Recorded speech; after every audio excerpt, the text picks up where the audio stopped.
بڑھاپا آتا ہے۔ بچپن، جوانی اور بڑھاپا، یہ تین مراحل انسان کی زندگی کے بنیادی مراحل۔ اسی لیے رسول پاک علیہ الصلوۃ والسلام نے دنیا جہان کے انسانوں اور خصوصاً مسلمانوں کو جوانی کی اہمیت، اس کی افادیت، اس کی حیثیت اور اس کی عظمت کو بیان کرتے ہوئے ارشاد فرمایا وَشَبَابَكَ قَبْلَ حَرَمِكَ، اور غنیمت سمجھو، بہتر سمجھو، اچھا سمجھو جوانی کو بڑھاپے سے پہلے۔ آج آپ جوان ہیں تو غنیمت سمجھیے، کل یہ جوانی باقی نہیں رہے۔ آج اللہ نے آپ کو جوان بنایا ہے تو آپ اپنی جوانی کی حفاظت کیجئے، اس لیے کہ یہ جوانی کا نظام کب ڈھل کر ختم ہو جائے گا اور کب موت کے شکنجے میں آپ کو کس لیا جائے گا، آپ دبوچے جائیں گے اور کب آپ گرفت میں آ جائیں گے، کوئی اس کا تصور نہیں کر سکتا۔ کے لیے رسول اکرم صلی اللہ علیہ وسلم نے تعلیمات میں، ہدایات نبوی میں خصوصیت کے ساتھ ان تمام لوگوں کو مخاطب کیا جو جوان تھے اور جوانی کی دہلیز پر قدم رکھ چکے تھے اور جوانی کی دنیا میں وہ آباد ہو گئے تھے۔ حضور پاک علیہ الصلوۃ والسلام نے اپنی تعلیمات میں مختلف انداز پر، مختلف پیرائے میں اور مختلف شکلوں سے، مختلف مواقعوں پر رسول پاک نے کبھی صحابہ کو کہا وَشَبَابَكَ قَبْلَ حَرَمِكَ، جوانی کو غنیمت سمجھو بڑھاپے سے پہلے، اور کبھی حضور پاک علیہ الصلوۃ والسلام نے فرمایا لوگوں اپنی جوانی کو بچاؤ، جوان اللہ کو بڑھاپے کے مقابلے میں زیادہ پسند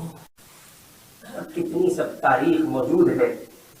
جوانوں نے بہت کچھ کیا، لیکن افسوس، صد افسوس، اور افسوس کے ساتھ کہنا پڑتا ہے روشنی کی دھوم ہے لیکن اندھیرا عام ہے، صبح بھی ایسی نظر آتی ہے گویا شام ہے۔ وہ جوان تھے، اپنے آپ کو رسول اللہ کی ذات بابرکت پر مٹایا، محمد کے دین پر مٹایا، اور آج کا نوجوان ہے جس نے اپنی چاہت کی تکمیل میں کسر نہ چھوڑی، جس نے 31 کو پارٹیز کے کرنے میں کسر نہ چھوڑی، جس نے برتھ ڈے منانے میں کسر نہ چھوڑی، جس نے محمد الرسول اللہ کے دین کی مخالفت میں کسر نہ چھوڑی، باطل طاقتوں کے حربوں کو اختیار کیا، باطل طاقتوں کے تہواروں کو اختیار کیا۔ وہ بھول گئے مکہ المکرمہ کی سرزمین پر بلال کے ساتھ کیا ہوا تھا۔ آج کا جوان بھلا چکا ہے مکے کی سرزمین پر بلال حبشی کے ساتھ کیا ہوا، ابو بکر عمر کے ساتھ کیا ہوا، عثمان و علی کے ساتھ کیا ہوا، خباب ابن عرب کے ساتھ کیا ہوا۔ سیدنا فاروق اعظم کا دور ہے اور ایک صحابی ہے حضرت خباب ابن الارت رضی اللہ تعالی عنہ، وہ اپنے حالات کو بیان کرتے ہیں اور عمر فاروق سے کہتے ہیں امیر المومنین ذرا میری کمر تو دیکھو۔ امیر المومنین کی گواہی ہے، عمر ابن خطاب کی زبان ہے، جتنی جھلسی ہوئی کمر میں نے خباب کی دیکھی ہے، محمد کے دین کے تحفظ کے لیے کسی اور کی نہیں۔ ان جوانوں کا وہ قافلہ ہے جنہوں نے اپنے آپ کو مٹایا۔ آج کا جوان ان کی تاریخ کو کیا پڑھتا، اس نے ان کو یکسر بھلا دیا۔ نام کسی کا خباب نہیں ملتا، نام کسی کا خبیب نہیں ملتا، اور تاریخ تو کیا پڑھی جاتی۔ ان جوانوں کو واٹس ایپ سے فرصت ملے تب نہ، ان کو ٹویٹر سے فرصت ملے تب نہ، ان کو فیس بک سے فرصت ملے تب نہ، ان کو نئے سال کی مبارکبادی سے فرصت ملے تب نہ، ان کو محمد کی مخالفت سے فرصت ملے تب نہ، ان کو ماں باپ کی نافرمانی سے فرصت ملے تب نہ، ان کو بہنوں کے ساتھ زیادتی کرنے سے فرصت ملے تب نہ، اور محمد کا دین لٹا جا رہا ہے۔ اور آج کا جوان اپنی دنیا میں اپنی مستی میں بنا، تم نے بھلا دیا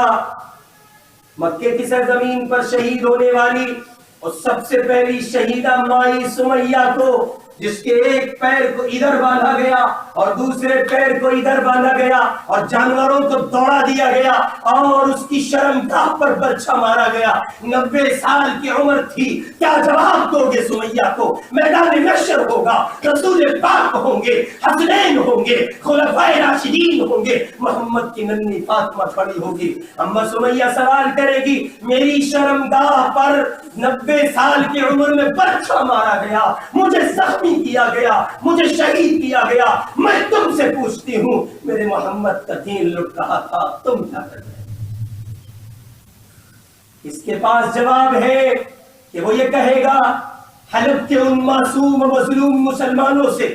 جن کو آج پچھلے 5 سالوں سے کھانے کو روٹی نہ مل سکی، پینے کو پانی نہ مل سکا، آپ کی نہاری ختم نہیں ہو رہی ہے، آپ کی نلیاں ختم نہیں ہو رہی ہیں، آپ کے شاہی پکوان ختم نہیں ہوتے، حلب کے مسلمانوں کو جا کے دیکھو، وہاں کے معصوم بچے روٹیوں کے لیے سسک رہے ہیں، آپ کو فرصت نہیں، آپ کا نیٹ ریچارج اگر ختم ہو جائے تو آپ ادھار پیسے میں مانگ کر نیٹ چلانا ضروری سمجھتے ہیں، آپ نے ضروری نہیں سمجھا فلسطین کے مظلوم مسلمانوں کے لیے کبھی آپ نے سجدہ دیا ہوگا۔ حالات دیکھو، پچھلے 30-40 سال سے نہیں بلکہ اس سے زیادہ عرصے سے فلسطین آگ کے دریا میں کھڑا ہے۔ جب ان کے یہاں کوئی معصوم بچہ پیدا ہوتا ہے، پورا گھر خوشی کے نغمات گا رہا ہوتا ہے، ماں کی گود میں بچہ ہے، ماں اپنے پرلطف اور خوشی اور مسرت والے چہرے کو لے کر خوشیاں منا رہی ہے، میرا ایک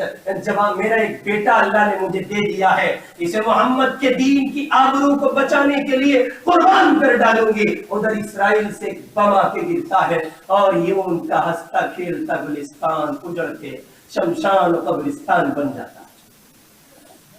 آپ نے کبھی سوچا کہ فلسطین کے مسلمانوں کو آپ کیا جواب دیں گے؟ آپ نے کبھی سوچا حلب کے مسلمانوں کو آپ کیا جواب دیں گے؟ آپ نے کبھی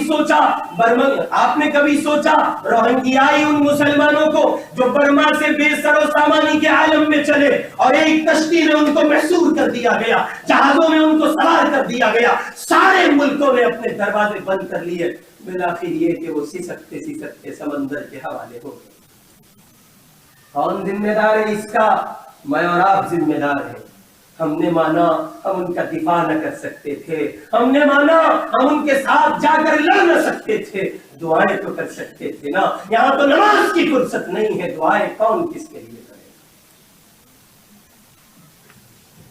نوجوانوں، لوٹنے کی ضرورت ہے، ورنہ وہ دن دور نہیں ہے۔ جو حلب میں ہے وہ ہند میں ہوگا، جو فلسطین میں ہے وہ ہند میں ہوگا، جو روہنگیا میں ہے وہ ہند میں ہوگا۔ اور تم نے منظر نامے دیکھے ہوں گے، ملک ہندوستان میں تمہیں دکھایا گیا ہے، اگر تم نے محمد کی دین کی آبرو کو نہیں بچایا وہ دن دور نہیں ہے، جیسے حلب جل رہا ہے تمہیں جلنا پڑا۔